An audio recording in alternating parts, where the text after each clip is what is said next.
Hi everybody, it's Lisa here from Holistic Health by Lisa Mo for my regular 7:30 Monday night Facebook Live. And tonight I'm going to be talking about iron. So all about iron, why our kids need iron in their diet, how to tell if they're not getting enough iron, what symptoms you might see, what signs you might see, and what foods are really good to give you iron, which foods are okay but not as good, and then what happens when you're on a restricted diet or if your child's on medication or anything like that, what you need to look out for. So if you have any questions at all about iron and food and how it affects your kids, please just type them in and I'll answer them as I go, or I'll do my best to answer them anyway. And next week we'll be talking about that old friend of ours, worms, and what to do when your child has worms. So not maybe so much if they just have had worms once and that's it, but what to do when your child keeps getting worms. No matter what you do, the little buggers keep coming back. So iron. If you have a child, it will have been drummed into you that you must start your child on rice cereal when they're 6 months old, because breast milk doesn't have that much iron in it. By the time a baby is 6 months, all the iron they got from their mum through the umbilical cord, that iron has been used up. So, and there's not much in the breast milk, so they need to get more iron. But honestly, rice cereal is the worst possible place to get your iron from. It's just, rice cereal is fortified with iron, but that's not very well absorbed and it will make your child constipated. So I guess that's the first bit of advice that you get about iron in children, and it's pretty rubbish, so don't bother with that. So what is iron and why do we need it? So iron is it's a trace mineral, and we need it to make red blood cells. And red blood cells then carry oxygen around our body, and the oxygen gives us energy. So that's basically why we need iron. And if your child isn't getting enough iron, then they might be really prone to infections. So it could be the child who catches every single cold or every single bug that's going around. Children who are very low in iron can actually be pale and listless. So the sort of child that would rather just, flop out on the sofa for the afternoon while his siblings or his friends are running around the house crazy. They might get headaches. It's another common sign of low iron.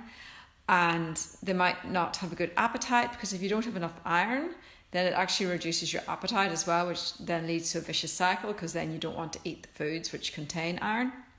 And another really good telltale sign is restless legs. So if your child gets into bed at night and just jumps and jumps and jumps and kicks, then they could be low in iron. Other things that you can look for as well, if a child eats ice, like the child who's obsessed with eating ice or eating stones, it's called pica, where you want to eat non-food things, that can be a sign of low iron. If your child sticks out their tongue and it's real beefy, like fat tongue, that can also be low iron. If their fingernails don't grow very well because they're brittle and they can't break, that can be another one. And if they just feel the cold, so the child that really doesn't like to be cold, can also be a sign of low iron. Now the behaviour aspect is really interesting when it comes to iron, because with adults who are low in iron, they'll nearly always just be really lethargic and listless and fatigued.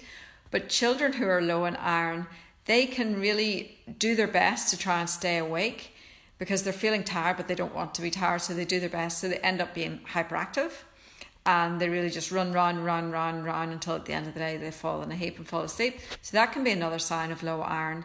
So if you think your child has hyperactive tendencies, then just get their iron checked before you do anything else, because that could be what it is. So what types of iron are there? Well, there's two types. There's heme iron and there's non-heme iron. And not heme iron comes from animal products, so like meat, and non-heme iron will come from vegetables and from supplements.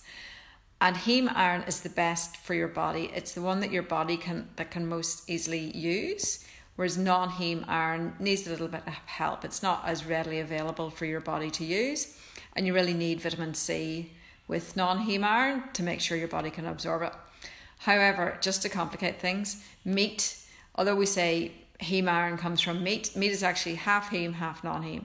So that's why it's still a good idea to have some vitamin C with your meat so that you do absorb the non-heme iron in there as well as the heme. So any questions on any of this, just type them below and I'm happy to answer them.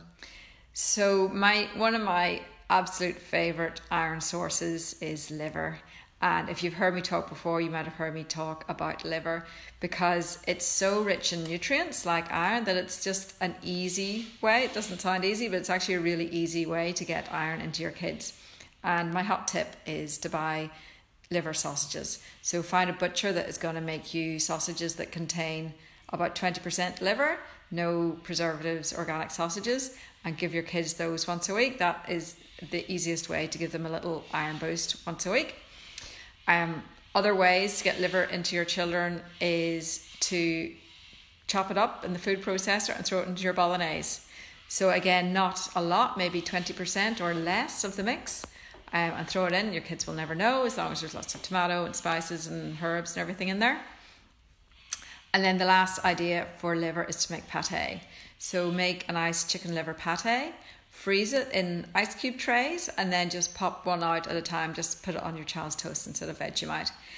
And you might think, ugh, that's disgusting, but your kids might actually love it. So don't assume that because you have bad memories of liver that they're not going to like it. So if you're not quite at the offal stage in your life, just good quality red meat. So some nice lamb shanks, some ossobuco. Meat like that is really great for kids because it's you slow cook it. It's really easy digested by children. It's really easy for them to get all the nutrients. So throw a few lamb shanks in the slow cooker a few weeks ago. Have a few times a week. Have ossobuco once a week, and that's great ways to get really nutritious meat into your children. There's also oysters.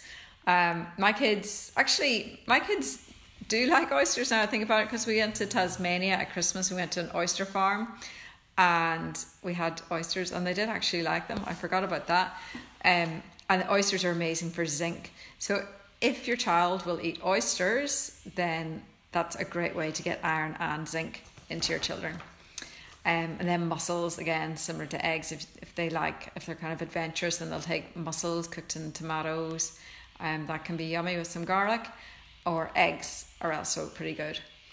So then you've got your non-heme sources. So those are kind of the vegetable sources. So green leafy vegetables, lentils, dried apricots, almonds, sesame seeds and pecans.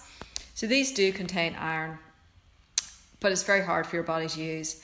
So you'd have to be eating truckloads of them to get the RDI of iron every day. So the recommended daily amount that your child needs. So if you are raising your child to be a vegetarian or vegan, you will need a spreadsheet to construct every day to make sure that they're getting enough iron into their diet, and you really will have to keep an eye on it. So just be mindful of that if you are going down the vegan or vegetarian route, that you need to be very mindful of iron amongst lots of other things. So a few special reasons why your child might be low on iron. Of course, one of them is if they're on a restricted diet where they're not eating any meat. And another reason is if they're on reflux medication. So I think it was last week I spoke about reflux medication, and it actually reduces your child's body's absorption of nutrients. So they might be eating a really, really healthy diet, but because their acid is being suppressed in their stomach, they won't be absorbing all those nutrients as well as they could be. So if your child's on reflux medication, be very mindful of their iron. So I will say with iron, never ever just give your child an iron supplement because you think they might be low. You absolutely need to test, because there's a condition called hemochromatosis, and it's actually reasonably common. I mean, I do see quite a few people in clinic who have really, really high iron. So hemochromatosis means that your body accumulates iron, and high iron is very bad for you. It basically makes your body rust and you get pain and you get all sorts of issues. So never, ever, ever give your child an iron supplement without testing their levels. And it's actually one of the, from like a poisons point of view, poisoning by children overdosing on their parents' iron supplements is a really big problem, so keep them away from kids. Having said that, it's pretty much impossible for most people to overdose on iron from food unless you do have hemochromatosis. So, don't be afraid that you're giving them too much meat because they'll get too much iron. It's really unlikely for that to happen. So any questions about iron and where to get it, just pop them below.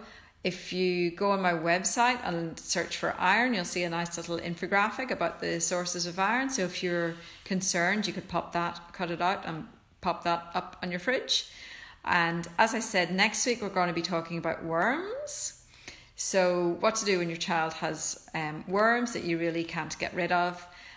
Some tips and tricks of treatments and things that you can do for your child to help them get rid of the worms.